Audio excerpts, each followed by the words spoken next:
Good morning. Little update on the project here. That's Duke, by the way. So hello, Duke. Sitting around this morning, waiting for the guys to show up and install that 18-wheeler. Normally, I'd probably do that myself, but that thing is going up on a second-story window and it's heavy. So I'll let them do it. That's not going to be very fun. Anyway, here's the update.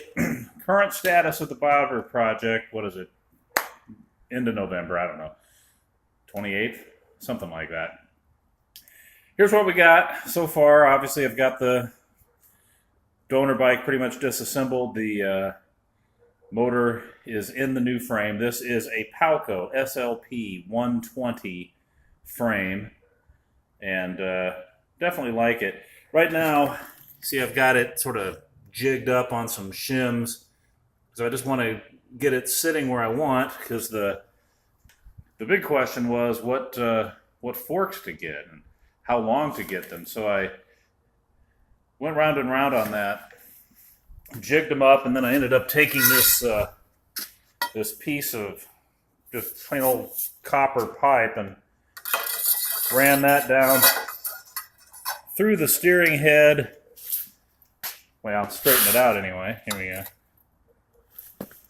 Something like that. So I had a straight line to measure, then I held the wheel up against it and marked the pipe and all of that just to verify all my lengths. So I got that sorted, and I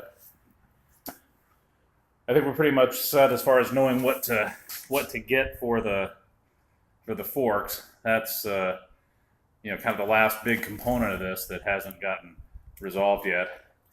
Anyway, here's just a few little odds and ends. I pulled the gear case out of the transmission just to, well, A, because I made it easier to lift this thing out, and B, there it is, ready to go.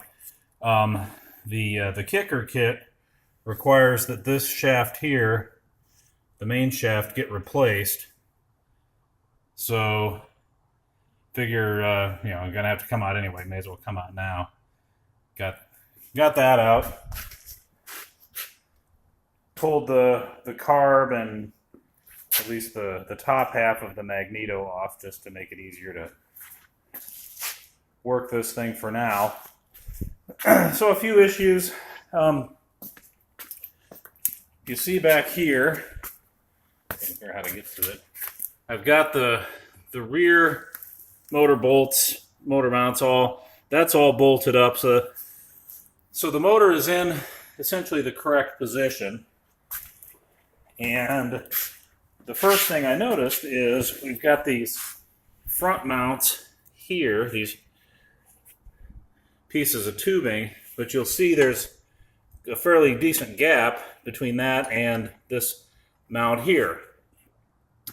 So I've been noodling on exactly what I'm going to do to solve that, and I think what I'm going to do is I'll have to machine out some pieces of steel that'll match. This is 1 inch outer diameter, 0.4 inch inner diameter, and something like 1.2 inches long. But I'll have to get that, lined up exactly right. And then, anyway, put those in. I might weld them on this side. I might weld them on that side. I might not weld them at all. I haven't decided yet. The reason for the delay is I've got some new forward controls on order, and so these actual pieces here will be replaced because there'll be new ones that are part of the forward control setup that have some mounts that stick out. So I'm going to get those in, and we'll see what's what. Let's see, another little thing. Here's that's the stock oil pressure switch. I'm not going to have an oil pressure warning light on this thing. Figure the lifters will let me know if the oil pressure is low. So I see that little brass plug there.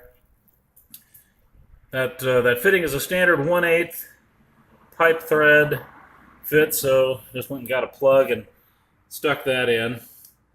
Back to motor mounts, one of the things that I've got to figure out is this is the stock top mount here, and you'll notice it's, you know, if that's tightened down, there's a good inch of gap, more or less, between the mount and the tab on the frame. So I'm not quite sure what I'm going to do about that. I will probably, I think I want to remake this thing and fabricate a kind of a nicer one, but I might just start with that and kind of grind it down and make it work. But in any case, I'll probably, I don't like just shimming stuff up and then just counting on the bolts holding it tight.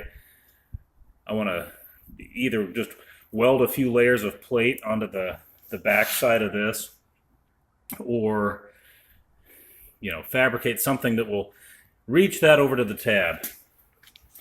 Here's a really funny thing that I discovered yesterday, actually. Okay, so here's your drain bolt for the primary. And this thing sits so close to the frame that you literally can't get it out. I fiddled with that thing for 15 minutes, and there's no getting it out. It's not going to come out. So the next, I left it loose so that it'll just fall out when I pull the motor when we get ready to finish this thing. And I guess I'll just grind a little of it off and, you know, get it. But what I'll do is I'll leave it off. I'll put the motor in. I'll just keep grinding it off until I can get it in, and that'll be good enough. Things that are coming this week, we should be getting pretty close to where we're. The chain conversion kit is going to show up, so we'll get the sprockets on, and once I've got that, I can get the rear wheel spacers sorted, because all the stock spacers are wrong for this frame. If you're interested, my technique, I bought a piece of PVC pipe, and so I'll just use a chop saw and just kind of chop this thing down and use that to figure out my spacer lengths, and then once those are sorted, we'll cut them out of steel, obviously. So anyway, so the sprockets for the chain conversion are coming.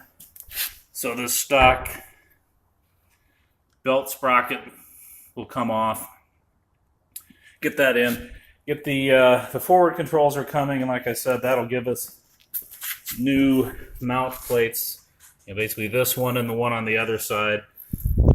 And we'll get those in and figure out what we're going to do to bridge that gap and get all that set, get the top mount set. And then hopefully fairly soon the kicker shows up. Still waiting on that.